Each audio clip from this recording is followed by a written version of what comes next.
it cannot be Artsy Thursday without an art display. And right now we're joined by Deolu Femi, a Lagos-based contemporary paper artist whose layered paperworks explore memory, lived experiences, and the moments that shape who we are. And it's my pleasure to welcome you today. Thank you very much. Thank you for having me. It's so good to have you. Thank you. But first things first, I am wowed by what I see in front of me. Like, this is beautiful. And I was just telling you that I need this in my living room. Even though I'm going to run away with it in slow-mo, like Flash, but he won't be able to catch me. But yeah, tell me about your work. What inspired you to even start making something like this? All right, just a big backstory. I have a background in geophysics. Ooh, so okay. I do not have the traditional arts, this thing. So while in school, there's something in geophysics called contour layering. Okay. So it's the way we show elevations and depressions using lines on maps, basically. So that is what you can see when you look at my works. You can see something like that. So I I cut papers, and then I layer them. And my works now, they are a reflection of childhood, relationships, healing, and then some of the moments that we often overlook. Interesting. Exactly. I mean, of course, I can see multiple papers. So even just the arm, I can see multiple papers that are layered. Yes. And it's interesting that school is not a scam, because you studied geophysics, but then you decided to take that knowledge and do something amazing with it. Yeah. Okay, so with your works, you said healing, relationships, childhood, and experiences that we get to overlook. Yes. Now, what are some of those experiences? Because in the contemporary space, there's a lot of things that we overlook. Yeah. What are those experiences that you think deserves preservation? Some of them are pain. Ooh. Yeah. For instance, this particular work now, these two works are part of a series, and it starts with becoming the African way of knowing. Okay. So I approached how we as Africans, how we gain knowledge and experiences as humans. Yeah. So now one of the ways we gain experiences and knowledge is one of the ways. Let me guess. Is what? Reading. Because at first I even thought maybe it was reading the Bible, but now that you're saying getting knowledge and experience, you know, there's always that thing that if you want to hide something from a black man, put it in a book. Yeah. And we'll not see it. So I can see the book there. Is that where something they're getting knowledge from as well? But there's a bit of twist to it, actually, not directly that. So if you look at the works now, my works are focused on the skin, actually. I tend to pay more attention to the skin when I work, and there's a reason for that. It is because I believe as humans, our skin is a living archive of who we are. Deep. So everything right from our entry into this earth, you know, everything we go through, even when we leave, our skin, we cannot change. We can wear ornaments, wear accessories, we are going to change those, but our skin is part of who we are. So if you look at this work now, so this one is inspired by scars, and the title of this piece, both of them, Scars and Wisdom 1 and Scars and Wisdom 2. Wow. So if you look at the skin, you will see scars actually on the skin. You will see tiny cuts on the skin. So now they are sober, they are like having a sober reflective mood. So the book now, there is a form of, it's blank for a reason, because we are meeting each other for the very first time. So you don't know what I've been through, I don't know what you've been through. Yeah. So you're looking at me, what you see is an image, is a particular image of me. Until you ask me and I tell you what I've been through, you wouldn't know. That is why the book is black. But to the subject, the book is not blank. It's not blank, Exactly. So the book obviously is a collection of stories for the subject. Exactly. But me who's looking at it from the other side, it's blank to me, except the subject gets to tell me about it. Exactly. That is very... So I approached it from two perspectives. The perspective of the man and the woman. And the woman. I was going to ask that. Did you have to do it that way, that there is the male gender and obviously the female gender? No, even though I like the female one more. Those flowers are beautiful. Thank you very much. Yeah. Thank you very much. Of course, I know that the camera is capturing this, but I wish people could see this in person. Hopefully. Like, the camera doesn't do justice. It looks like a painting, but right here, we can see the paper cuts, and it's really, really beautiful. But in your journey, obviously, having to create stories, what inspires you? I know you said healing, you said pain, and all of that. Could there be a personal story, maybe your parents or something that made you say, this is the path I want to follow? For art, not exactly. Growing up, I've always been fascinated with paper, Love paper. Yeah. Why paper? Because paper is fragile. A lot of people are doing digital works now.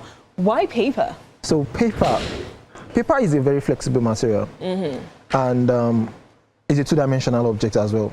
Okay. So when some people work with paper, they tend to like change the form of the object, like that's paper itself, either through paper mache, through modeling. But I want the material to retain its two-dimensional form while I tell my stories in three-dimensional form.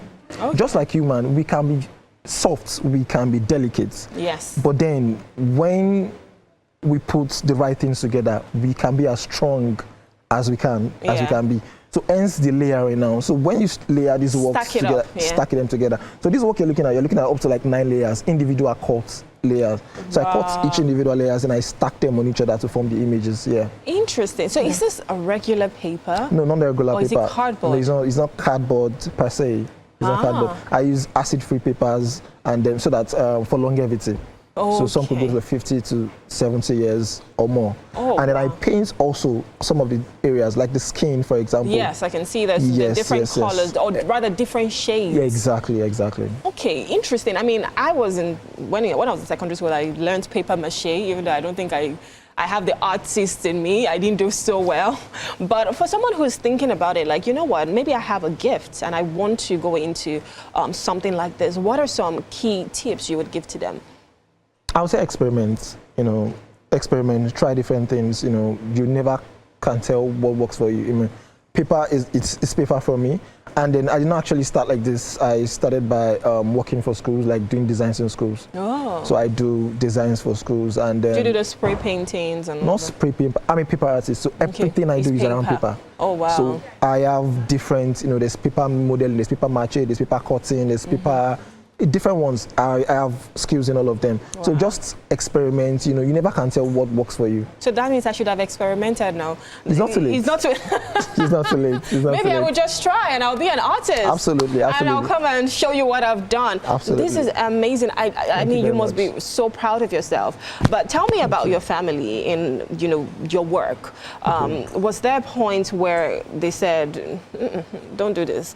Or has there always been that bliss of, yes, we think this is perfect for you? I mean, you studied geophysics.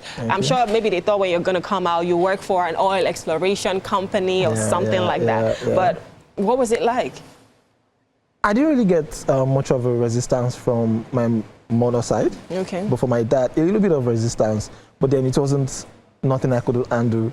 And I guess if you've sort of like, as a child or as an adult, maybe a young adult, you've displayed a form of responsibility, in quotes.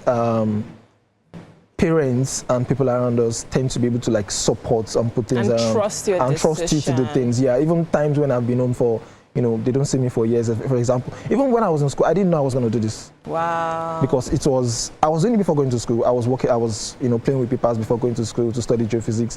Then along the line, something happened, and then the Nigerian situation, I was trying to get a place for my IT. Oh. And then being a scholar in quotes, I thought it would be easier for me to get, and then it wasn't. Oh. And then at that point in time, I just made the decision that and this is not for me. I cannot do this. Let me be able to control my own narrative. Exactly. So let me go back to what I've been doing. Exactly. But I'm sure you're proud of your works. Your parents are proud as well. I'm sure they've seen it. They know what you're capable of. Exactly. Yeah. That's amazing. So what's the goal in the next 10, 20 years? What do you want to achieve? Next 10, 20 years, my works in museums and institutions. Amen to that. And collections. I already have some of my works in private collections as well, in and around in the country and outside the country. And right now, I'm also experimenting with immersive installations and sculpture. Wow. So that you can, aside seeing the work, you can actually walk into it, walk around it, and then feel and see yourself in the work. Amazing. That is what I'm doing now for the next couple of months or years, yeah. That's amazing. Yeah. I mean, there's nothing like seeing your work and that people appreciate it. I personally appreciate this work. It is really beautiful. Thank you very much. But quickly, what's the cost? If I wanted this in my living room, what am I looking at? For this particular one showing, they're going for 2 million each. Yeah, I have works in different... I'm not Yoruba, but I know that Yoruba. What? They sound affordable, right? 2 million, but of course, I'm sure it's one of one. Yes, absolutely. All of my works are originals, so you don't get no copies, no prints. Yes. So what you get is what you get. Nobody, no other person gets. I mean, there's no piece. price for art, though, because it's your vision. You know, it's what you think on the inside that you get to express. And then it appreciates as well. So I have works I made, a few years ago, and what they are going for right now. I should be your friend, though. Okay. But yeah, thank you so much for coming. This is beautiful. I cannot wait to see what you do in the next few years. Those museums and institutes, by God's grace, you'll be there and I'll be like, oh, I know him. I know him. I interviewed him. But it's so good to have you. Now we have something very interesting for you. So it's Artsy Thursday, and we've just had art display. But do you know something else that is also art? What's that? Food. Food is art. Oh, that's true. It's a form of expression. Yeah. Exactly. And so we have breakfast for you. Have you had breakfast? No, absolutely. See, we're very kind people like this. So we'd like to invite you. I've been salivating in the studio.